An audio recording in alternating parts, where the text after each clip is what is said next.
Misericordiosos como el Padre, misericordiosos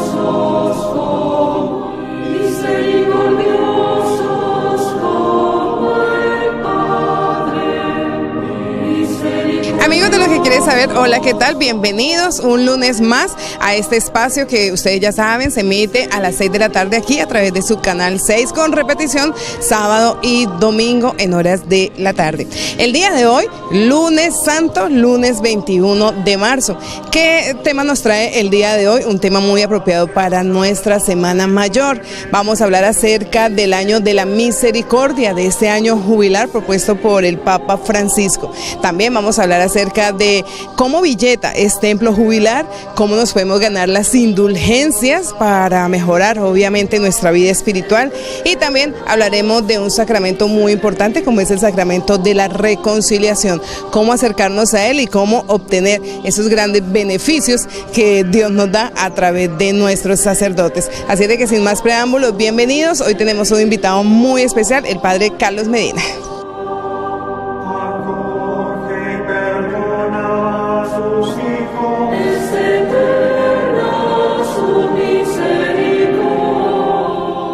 Y nuestro invitado especial ya está con nosotros, el padre Carlos Medina. Padre, gracias por acompañarnos hoy en Lo que Quieres Saber. Feliz Semana Santa para usted. Feliz comienzo de Semana Santa, María Isabel. Muy buenas tardes para usted, para toda la familia de Señal Villeta Dulce. Qué bueno encontrarnos en este espacio donde vamos a conocer un poquitico más sobre nuestra fe, sobre la vivencia de esa presencia de Jesucristo real en nuestras vidas, en nuestros corazones. Así es, padre. ¿Qué tal si iniciamos hablando acerca del año jubilar? Yo sé que muchos de los que están en casita han escuchado hablar mucho acerca de esta época, pero muchos se preguntan, bueno, ¿qué significa el año jubilar? Bien, María Isabel, el año jubilar como tal está enraizado en la cultura judía, donde vienen muchas de nuestras tradiciones católicas. En la cultura judía, un año jubilar era un año que se celebraba cada 50 años. Era un año especial de gracia, de misericordia, donde parte de la vivencia del agradecimiento con Dios era, por ejemplo, darle la libertad a todos los esclavos. Todos los esclavos en ese año, así se hubieran vendido voluntariamente, quedaban en libertad, podían retornar a sus lugares.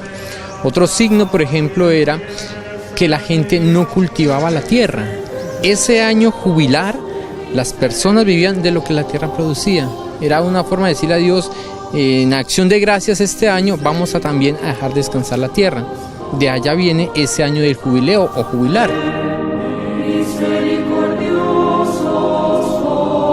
Este año celebramos los 50 años de la celebración del Concilio Vaticano II, ese gran acontecimiento de la Iglesia, donde su santidad Juan XXIII y su santidad Pablo VI quisieron abrir las puertas de la Iglesia al mundo, abrir las puertas de la Iglesia a la sociedad.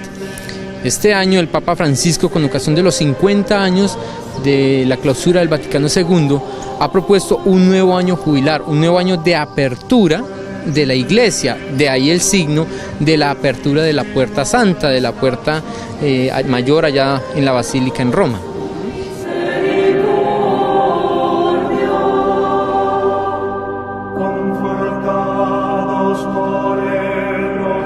Unas 50.000 personas han asistido en directo en la Plaza de San Pedro a la apertura de la Puerta Santa del primer año jubileo de Francisco y el primero universal, porque por primera vez se abren también puertas santas en todas las diócesis del mundo, para que no haga falta venir a Roma para ganar la indulgencia. Apritemi le porte della giustizia. Abridme la puerta de la justicia, ha dicho el Papa al empujar la puerta que ha estado cerrada desde el último jubileo en el año 2000. Hoy ha sido también la primera vez que la puerta se ha abierto en presencia de un Papa emérito, pues allí ha estado también Benedicto XVI. A partir de este momento y hasta noviembre del año que viene, es un tiempo especial de perdón, peregrinación y fe para los católicos, que tendrán la oportunidad de abrir los ojos a las miserias del mundo, evitar el cinismo que destruye y la indiferencia que humilla a los más desfavorecidos, según escribió Francisco al convocar este año jubileo.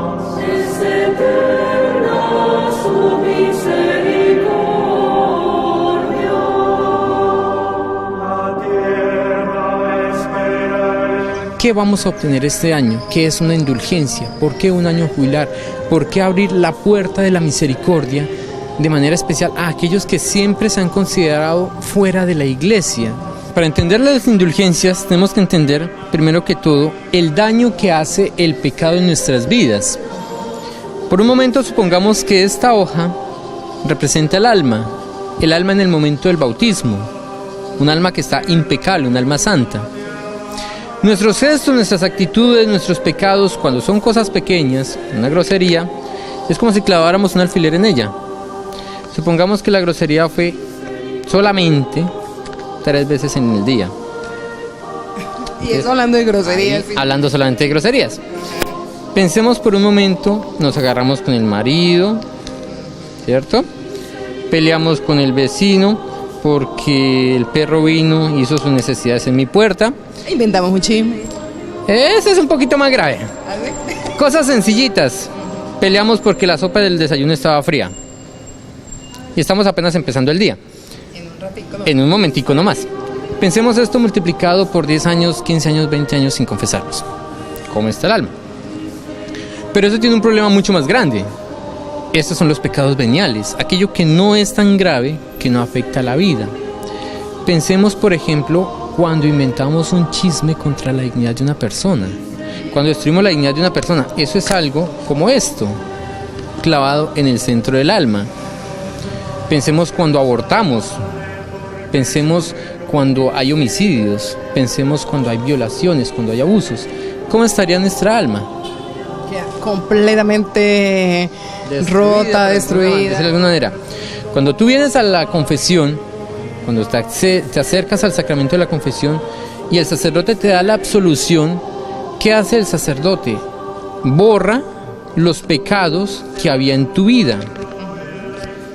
Pero ojo, solamente borra aquellos que tú confiesas. Si tú este pecadillo, por vergüenza, por descuido o por el que dirán, no lo confiesas, ese pecado se queda sin borrar, queda ahí latente, porque tú conscientemente estás omitiendo hablar de él.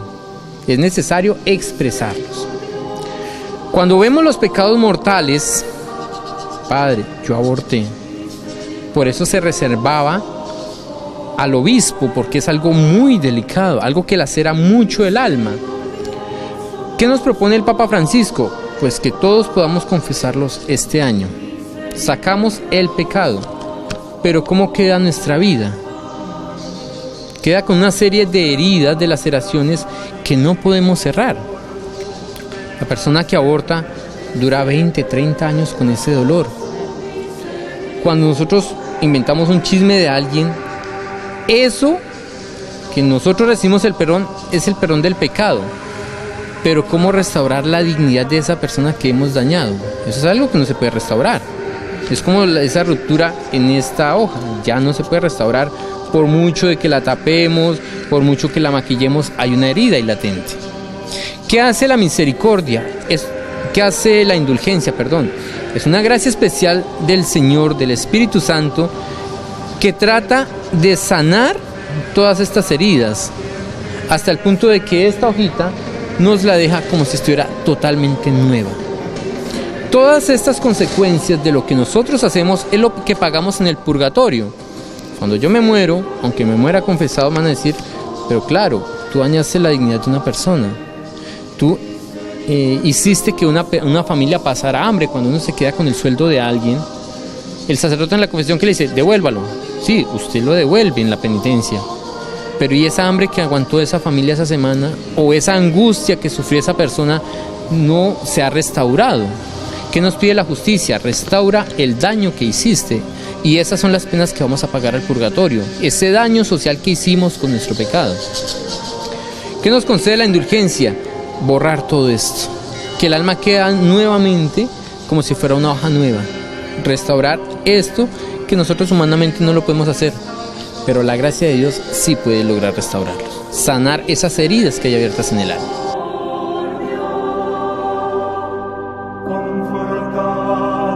Entonces, para acceder a esta gracia especial, ¿qué es necesario? 1. Ir a un templo jubilar. ir en peregrinación. Eso es un signo de la apertura del corazón hacia la conversión.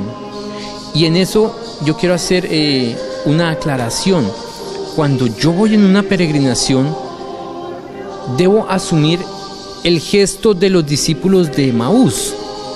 ¿Qué hacen los discípulos de Emaús? Van por el camino, pero no van echando chisme, no van escuchando música, no van bailando, van hablando sobre Jesús. Oiga, acuérdese lo que pasó en Galilea, y ahora qué hacemos, para dónde cogemos. Al punto que Jesús sale al encuentro y se va hablando con ellos por el camino. La peregrinación ha de ser eso. Si yo me voy para Buga, me voy en avión, me quedo en un hotel, pero nunca me acuerdo de una oración por el camino, no me sirve de nada. Porque el gesto de ir a peregrinar es prepararme para el encuentro, acercarme al encuentro, ir hablando con el Señor Jesús, para que cuando llegue al sitio tenga ese gesto de los discípulos de Emaús: Señor, quédate con nosotros, no te vayas, ven a la vida, lo invitemos a nuestra vida. Entonces el primer gesto es ese, la peregrinación, ir a uno de los templos jubilares. En la diócesis de Facatativá, el señor obispo ha querido que sean templos jubilares tanto la Catedral Primada, la de Paca, Nuestra Señora de la Salud en Boyacá, que ha sido santuario de peregrinación durante muchos años en la diócesis, y los templos de La Vega y de aquí de Villeta, por ser sitios donde hay mucha afluencia de turistas. Entonces es también una manera de decirle al turista: aunque vengas a vacacionar, aunque vengas a descansar, aunque vengas a pasar una semana de relajación con la familia, acércate también a Dios. O sea, Villeta es templo jubilar. Entonces, recapitulemos: acercarnos a la confesión, venir al templo jubilar. Primero acercarnos al templo jubilar. Y yo que soy de Villeta, también me vale venir al templo de Villeta acá, o preferiblemente sería que fueras a otro de los templos por el gesto de desplazarme, de ir caminando hacia el encuentro con Jesús. Ajá, bueno. Entonces, ¿venimos al templo jubilar o vamos? Templo jubilar, o vamos a uno de los templos jubilares. Segundo, tener una actitud interna de desprecio por el pecado. No es solamente ir a buscar la paz. Ay, Padre, porque es que yo me siento tan mal, así pecadora. No, es el gesto de despreciar el pecado porque no amamos a Dios lo suficiente.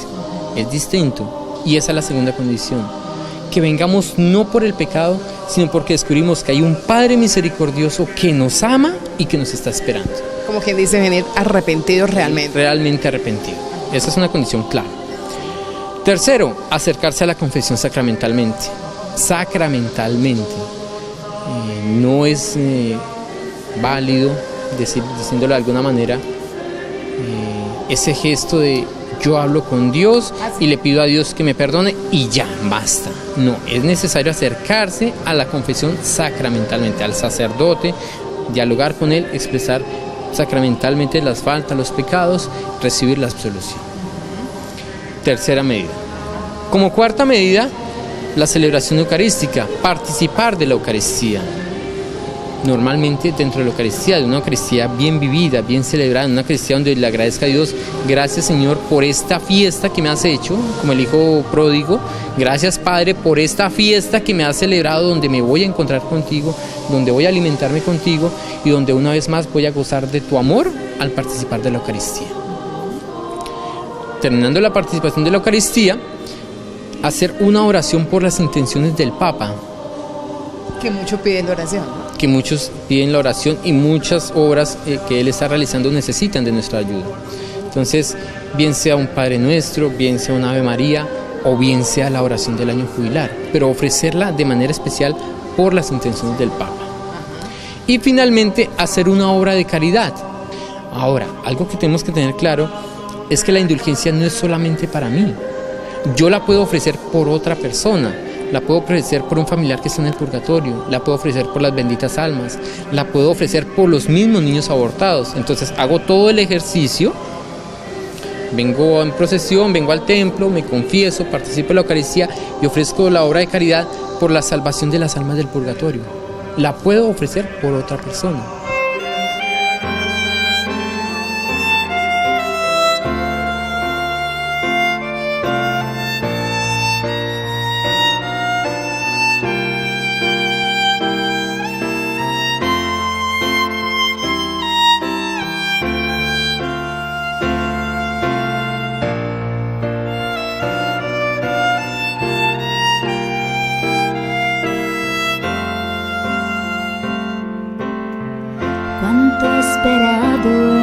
este momento. Cuánto he esperado que estuvieras aquí. Cuánto he esperado que me hablaras. Cuánto he esperado que vinieras a mí. Yo sé bien lo que has sufrido. Yo sé bien cuánto has llorado. Yo sé bien lo que has vivido. Pues de tu lado no me he ido. Pues nadie te ama como yo. Pues nadie te ama como yo. Mira la cruz, esa es mi más grande prueba. Nadie te ama como yo. Pues nadie te ama como yo. Pues nadie te ama como yo. Mira la cruz, fue por ti, fue porque te amo. Nadie te ama como yo.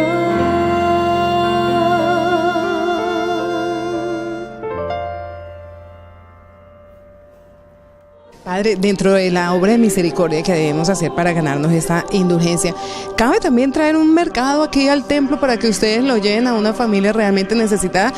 Aprovechando que bueno, que ese mercado, que está el pan compartido y que decía el padre Wilson Medina que íbamos a anotar este canastico en los récords Guinness, porque era el canasto que nunca se llena. Bueno, en eso del mercado sí tiene razón, uno puede traer el mercado, ofrecerlo, pero de fondo está de dónde sale ese mercado. Si el mercado es lo que a mí me sobra, no va a ser un buen gesto. Es diferente cuando yo el lunes digo, hoy no vamos a comer arroz en la casa, y ese arroz lo apartamos y lo dejamos apartado porque es el que vamos a hallar en las indulgencias. Pero no significa, entonces echemos más papa a la olla. Exactamente, no significa compensarlo con otra cosa, sino hacer el sacrificio en casa. Martes no vamos a tomar tinto hoy. Los que somos tinteros, a los que nos gusta el café colombiano, por Dios, hoy no voy a tomar tinto. Entonces ofrezco el café, ofrezco la panela y lo aparto. Claro, yo cuando llego al fin de semana, la carne, por ejemplo, yo no la puedo apartar. Pero la plata de la carne del día, hoy no vamos a comer carne, la plata de esa carne la aparto, compro otra cosa y la entrego. Ahí es donde el ofrecimiento del pan compartido es realmente valioso, porque es aquello que yo he dejado de tener, lo ofrezco para alguien más. ¿No? Hemos estado ampliando muchísimo el conocimiento. Personalmente trato de participar activamente en algunas actividades en la parroquia, pero el día de hoy me quedó mucho más claro lo de este tema del año jubilar, lo del tema de cómo ganarme las indulgencias, qué son las indulgencias. Misericordiosos como el Padre, misericordiosos como el Padre. Y mirando ese espacio de encuentro personal, pues queremos de pronto mirar algunas dudas, algunas inquietudes que las personas se expresan frente a ese encuentro de las personas con Dios en el sacramento de la reconciliación. Así es, padre. Es que muchas veces uno en la calle escucha a la gente que dice, como usted lo anotaba hace un momento, no, yo me confieso directamente con Dios. Y a eso le agregan algo más. ¿Yo qué me voy a ir a confesar con un hombre más pecador que yo? ¿Qué le podemos decir a la gente acerca de esto? El sacramento de la confesión no fue algo que la iglesia se inventara. De hecho, los sacramentos no es algo que la iglesia se inventa, es algo que está estipulado por el mismo Cristo. Allá en Jerusalén, antes de subir a los cielos, Jesús nos da un mandamiento muy claro. Vayan, anuncien el evangelio a todas las criaturas. El que crea será salvado, el que no será condenado. El que concede el perdón es Él, Cristo. Él es el que da el perdón. Él es el que sana la vida. Él es el que cura a los enfermos. No es el sacerdote. Nosotros somos simplemente el instrumento que sirve para que esa gracia llegue a las personas. Misericordiosos como el Padre, misericordiosos como el Padre, misericordiosos como el Padre. La parte más difícil es ser precisamente el rostro misericordioso del Padre, porque el Padre, siendo misericordioso, no es injusto. Normalmente, cuando yo cometo un pecado, no atento solamente contra mi vida o contra mi integridad, sino tiene una repercusión social. Entonces, una de las cosas más complicadas es, por ejemplo, cuando se acercan personas que viven en unión libre, porque ¿qué nos dice el derecho canónico? Son personas que mientras sigan en ese estado de pecado, en ese estado irregular de vida, pues no pueden acercarse al sacramento de la confesión. Pero uno tampoco puede decirle, no, usted no puede confesarse y tal luego. No. ¿Cuál es el rostro misericordioso del Padre? Poner a esas personas en camino de conversión, escucharlas, orientarlas, guiarlas hacia el encuentro con Jesucristo. Esa parte es la más complicada, porque lo que se trata la confesión es juzgar el pecado, el acto, no la persona. Se trata de juzgar el acto y salvar la persona de esa vida de pecado. Juzgar a ese hijo pródigo allá que está postrado ante los marranos, allá comiéndose la comida de los marranos, pero sacarla y volverla al encuentro con el Padre. Padre, ¿cada cuánto debe uno confesarse? ¿Cada cuánto es como lo correcto? Si fuéramos a la ley nos dice confesarse cristianamente al menos una vez al año, en peligro de muerte, o por Pascua de Resurrección. Pero la situación no es tanto por la ley, es más por el amor. El amor es lo que me lleva a decirle a mí, si yo amo realmente a Dios y estoy haciendo un camino de conversión en mi vida, cuando yo esté en pecado mortal, debo confesarme. Cuando yo estoy sintiendo que mi vida se desvía de los caminos de salvación, de felicidad, de redención que Dios me propone, ahí es donde debo confesarme. La confesión no es solamente, Padre, maté, robé, violé. Soy de mal genio y dije mentiras. Soy grosero, me agarré con mis papás. No, es mucho más que eso. Es incluso el bien que no hacemos cuando dejamos de hacer todo el bien que podríamos haber hecho. Entonces la confesión es un espacio especial de amor, de amar a Dios y de sentirme amado por Él sobre todo. Misericordiosos como el Padre, misericordiosos como el Padre, misericordiosos como el Padre. Padre, ¿qué debo hacer yo para prepararme para el momento de la confesión? O sea, también hay algunos pasos, debo hacer alguna oración especial. ¿Cómo es ese momento? ¿Cómo es esa preparación? Normalmente el catecismo del Padre Astete ya nos daba como unos pasos previos, sencillos. Primero, un examen de conciencia, una revisión de mi vida, donde yo a ciencia cierta tenga claro qué está destruyendo mi vida, qué está destruyendo mi familia. Un paréntesis, ¿puedo venir con una listica en mano, Padre? ¿Puedo hacerlo? Y si usted sufre de amnesia, no tiene problema, traiga su listica en la mano. Para que no se me olvide, no me quede el alfiler. El alfiler ahí clavado, sí. Sobre todo porque la vergüenza a veces lo desvía a uno. Ahora, pues tampoco vas a traer un pergamino de 2 metros porque... Tampoco es tanto, Padre. Bueno. En ese caso, entonces, hacemos el examen de conciencia, miramos esas cosas realmente graves, las tenemos como muy presentes. Segundo, hacemos ese acto de contrición, ese acto de reconocer, mi papá me ama tanto y no he sido digno de su amor. Ese gesto del hijo pródigo allá postrado. Mi papá me amaba realmente, me tenía bien, me bendecía, me protegía, me amparaba y yo vea dónde estoy. En libertad, Por mi soberbia, por mi envidia, por mis egoísmos, vea dónde voy. No fue Dios que me mandó ese castigo, sino fue ya en libertad. Yo fui. Yo con mi voluntad mal empleada, vea dónde voy con el pecado. Hecho el acto de contrición, me propongo ¿cómo voy a hacer para cambiar eso que está destruyendo mi vida? Me propongo cómo humanamente voy a modificar esas cosas que dañan mi familia. Por ejemplo, si a mi familia la daña que yo veo 6 horas de televisión al día, pues ya tengo que proponerme, hombre, esas 6 horas voy a hacerlas o a destinarlas a algo diferente. Voy a hacer algo por mi familia con esas 6 horas, por mi casa, por mi hogar. Si yo soy de los que tengo a WhatsApp en todo momento, incluso en el comedor, y eso está dañando a mi familia, pues vamos a hacer la propuesta de que cuando nos sentamos a la mesa, es a la mesa, y todos los celulares los vamos a dejar en un sitio aparte, porque nos vamos a sentar a compartir la mesa. Propósito de la enmienda.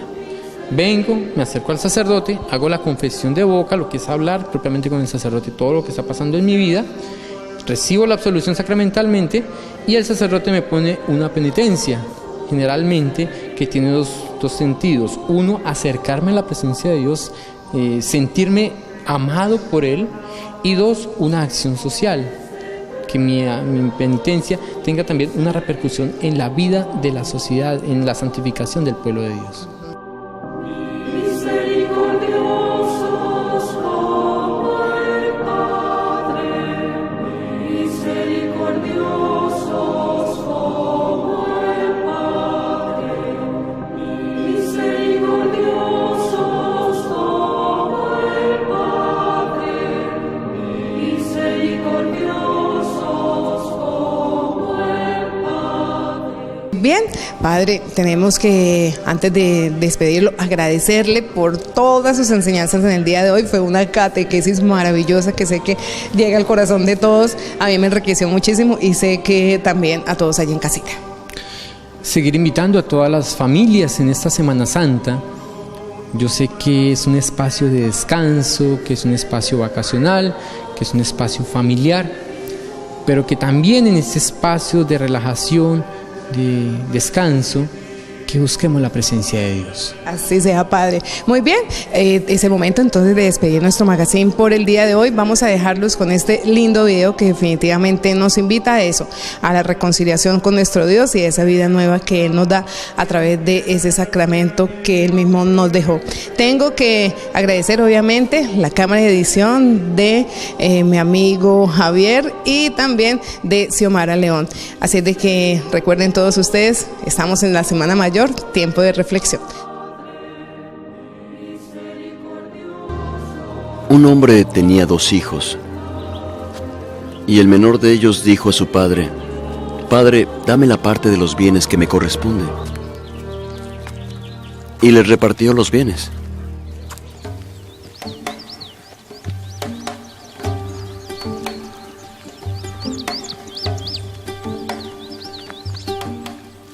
Y no muchos días después, juntándolo todo, el hijo menor se fue lejos a una provincia apartada.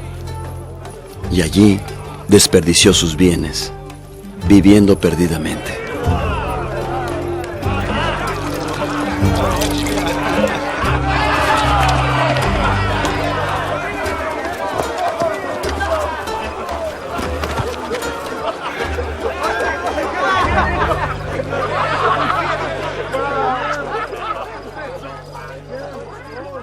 Y cuando todo lo hubo malgastado, vino una gran hambre en aquella provincia y comenzó a pasar necesidad. Entonces fue y se acercó a un ciudadano de esa tierra, que le envió a su hacienda a apacentar cerdos, y deseaba llenar su vientre con las algarrobas que comían los cerdos, pero nadie se las daba.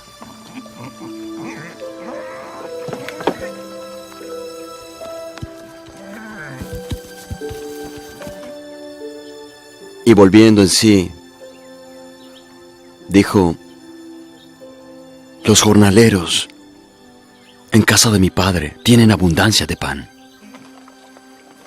Iré a mi padre y le diré: Padre, he pecado contra el cielo y contra ti.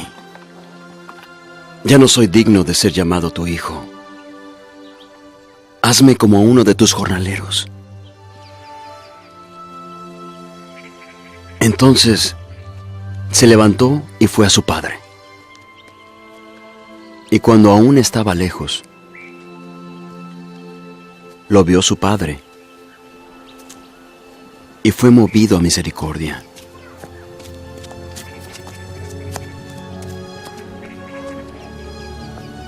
Y corrió y se echó sobre su cuello y le besó. Y el joven le dijo: Padre, he pecado contra el cielo y contra ti, y ya no soy digno de ser llamado tu hijo. Pero el padre dijo a sus siervos: Sacad la mejor ropa y vestidle, y poned un anillo en su mano y sandalias en sus pies, y matad el becerro gordo y comamos y hagamos fiesta. Porque este mi hijo muerto era y ha revivido, se había perdido y ha sido hallado. Y comenzaron a regocijarse. Y su hijo mayor estaba en el campo. Y cuando llegó cerca de la casa, oyó la música y las danzas. Y preguntó a uno de los criados qué era aquello. Y él le dijo: Tu hermano ha venido, y tu padre ha hecho matar el becerro gordo, por haberle recibido sano y salvo. Entonces el hermano mayor se enojó y no quería entrar. Salió por tanto su padre y le rogaba que entrase. Pero él, respondiendo a su padre, dijo: He aquí tantos años hace que te sirvo. No he desobedecido jamás tu mandamiento, y nunca me has dado ni un cabrito para alegrarme con mis amigos. Pero cuando tu hijo, volvió, que ha consumido tus bienes con rameras, has hecho matar para él el becerro gordo. El padre entonces respondió: Hijo, tú siempre estás conmigo, y todas mis cosas son tuyas. Pero era menester hacer fiesta y regocijarnos, porque tu hermano, muerto era y ha revivido. Se había perdido y ha sido hallado.